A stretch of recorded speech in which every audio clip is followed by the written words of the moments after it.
La guerre à l'Est, on en parle dans cette édition du journal. Mesdames et messieurs, chers téléspectateurs de Web Information Télévision, de partout où vous nous suivez, nous vous disons bonjour. Pour commencer, 19 éléments Maï du groupe Mouvement Populaire du général autoproclamé Amis Taylor se sont rendus au PDD RCS, antenne de Lubero. Les reportages nous en donnent les détails. Et ce au total, 19 éléments Maïmaï, dont 4 enfants du groupe dénommé Mouvement d'Action Populaire MAP du général autoproclamé Amis Taylor Emmanuel basé à Moussienene, c'est un territoire de Lubero. C'est le Eric Massinda, chef d'antenne du PDDRCS Lubero Butembo. Les adultes seront démobilisés et les 4 enfants seront dans des centres de rééducation. Il précise que ces ex-combattants se sont rendus avec 3 armes en feu, marque AK-47 et plusieurs autres effets militaires. Nous avons 4 enfants et 12 adultes. Et vous savez par principe, le PDDRCS ne peut pas faire plus de 48 heures avec ses enfants. Donc d'ici là même, il y a les agences de protection pour les enfants qui viennent directement ici pour récupérer ces enfants et les amener dans leur... on appelle des agences de protection pour la face, pour leur réinsertion. Quant aux adultes, ils vont suivre le processus normal jusqu'à l'obtention de leur carte pour démobilisation. Et après l'obtention de cette carte, ceux qui vont choisir la RAD vont partir à la RAD et ceux qui vont choisir pour la réinsertion vont devoir bénéficier des projets qui vont devoir provenir de nos partenaires du PDDRCS. Récemment, nous sommes en train de voir comment les travaux, la formation professionnelle va devoir débuter pour encadrer les adultes, pour leur réintégration. Et il y a aussi une partie qui attend la réinsertion par des travaux IMO qui vont leur devoir permettre de vivre en communauté en harmonie. Le maire de Butembo, témoin de l'événement, le commissaire supérieur principal, Moa Baekite Roger, a remercié le commandant qui a accepté de remettre ces éléments dans la vie civile et demande aux autres de suivre cet exemple pour la paix. Et nous pensons que ceux qui traînent encore les pas, qui sont à Butembo ou à Lubero, qui puissent emboîter les pas de nos compatriotes qui viennent de faire ces gestes combien tant aimables, combien tant louable pour que nous puissions poursuivre l'objectif que nous avons tous, c'est la paix. Il n'y a pas autre chose. On ne cherche que la paix dans notre pays. Et que ceux qui ont compris ou ceux qui comprendront ces messages que nous sommes en train de lancer ce jour, qui puissent se rendre et venir auprès des PDDRCS. Le général autoproclamé Amis Taylor Emmanuel, qui a accompagné ces éléments, a promis sensibiliser pour que ceux qui veulent se rendre volontairement intègrent la vie normale et ceux qui veulent appuyer les forces armées de la République démocratique du Congo, étant des Wazalendo, de rester pour défendre l'intégrité du territoire national. Dans le même angle, 44 stagiaires du centre d'entraînement commando de Katokoli ont été condamnés à une peine de mort par le tribunal militaire du Guadeloupe pour dissipation et détention illégale de munitions et d'armes de guerre, meurtre et tentative de meurtre, du terrorisme, mais aussi du pillage. Les reportages.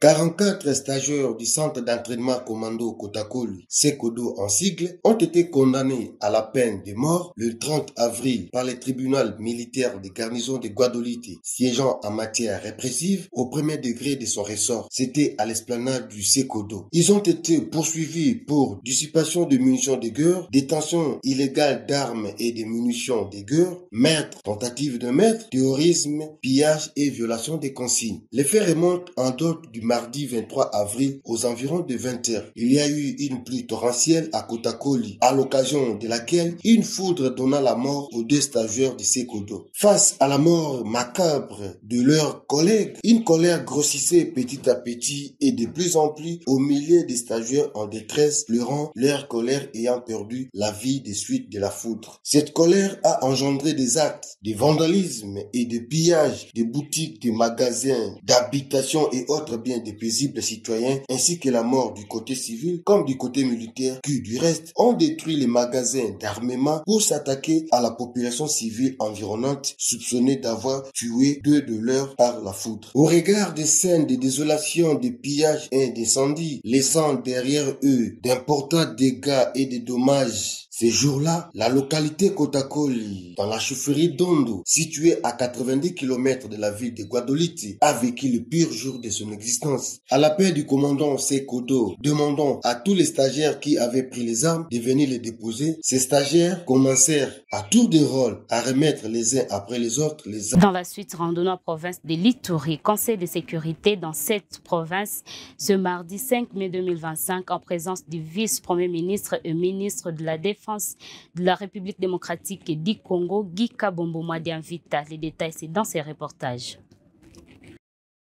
La situation sécuritaire dans la province de l'Ituri a été passée au peigne fin par le caucus des députés de cette partie du pays pendant qu'ils échangeaient avec le vice-premier ministre, ministre de la Défense nationale et des anciens combattants. Ces élus ont salué le travail assidu abattu par l'état-major général, travail qui a débouché à l'accalmie observée depuis un moment. Ces élus ont également mis en relief le passage du chef d'état-major général chargé des opérations, le lieutenant-général Charlie Gonza, sa récente rencontre avec l'armée ougandaise et les efforts menés dans le processus de réserve armée de la défense. Ce caucus de députés conduit par son président, l'honorable Pichumbo Dina, a soumis une requête auprès du VPM de la Défense nationale et des anciens combattants, Maître Guy Kabombo Modianvita, pour l'accélération par le canal de l'état-major général de l'opérationnalisation de la RAD, mais aussi le renfort de l'effectif des FARDC qui sont à Niamamba, barrant la route aux rebelles. Nous saluons les efforts qui sont menés dans le processus de la réserve armée de la défense. Ce processus prend du temps. Nous aurons bien aimé que l'état-major général puisse réactionner l'opérationnalisation du processus de la RAD, parce que c'est un moyen aussi d'utiliser ces jeunes gens qui sont en désœuvrement, qui parfois les risques de la difficulté de la vie le mènent sur le chemin qui n'est pas un chemin légal. Très réceptif, Maître Guy Kabombo Modianvita a promis aux élus de l'Ituri de mettre les bouchées doubles afin que ces recommandations puissent être suivies d'action. Rendons en province de Lualaba, les coordonnateurs de la réserve stratégique générale, les Moulumba, Kati Serge, accompagnés de son adjoint en charge des questions techniques, ont effectué une visite à Kolwezi dans la province de Lualaba où il s'est entretenu avec les agriculteurs. Suivez ces reportages pour le détail. Dans le cadre de sa mission officielle à Kolwezi, dans la province de Lualaba, le coordonnateur de la réserve stratégique générale, Moulumba Kati Serge, a entrepris une visite de terrain pour rencontrer les producteurs locaux.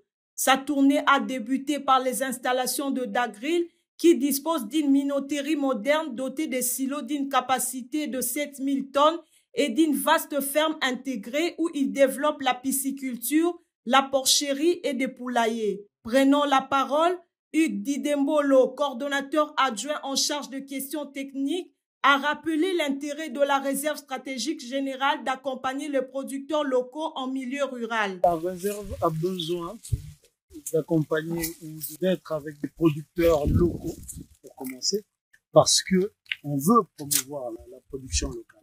Et ça passe par des acteurs comme Dagril, parce que jusque-là, ils ont travaillé avec des moyens propres, et derrière, ils nourrissent déjà la province du Ghana. Regardez ça.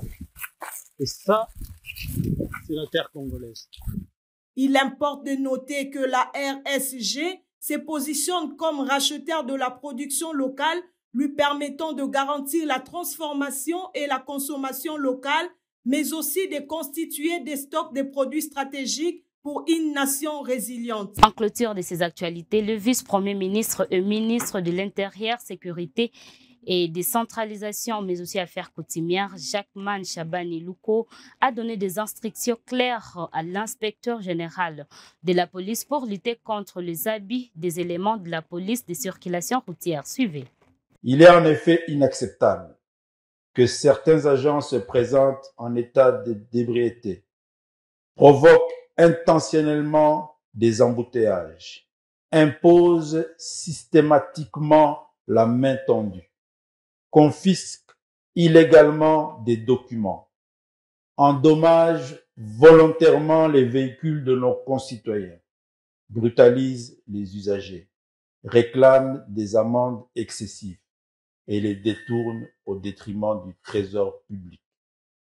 Ces actes qui ternissent, qui salissent l'image de la police nationale congolaise avec comme mobile la tontine, l'Ikelemba, les haricots des enfants, Madesu Yabana, et rapport avec soubassement à la hiérarchie pour maintenir son poste sont en contradiction avec la politique du gouvernement et constituent une menace à la vision du chef de l'État, son Excellence Félix Antoine Tshisekedi Tshilombo. Monsieur l'inspecteur général, j'en demande plus et j'en veux plus. Car aujourd'hui, il est un constat indéniable et personne ne peut dire le contraire. La circulation sur nos routes ne rassure pas. Elle ne sécurise plus. Alors, plus personne.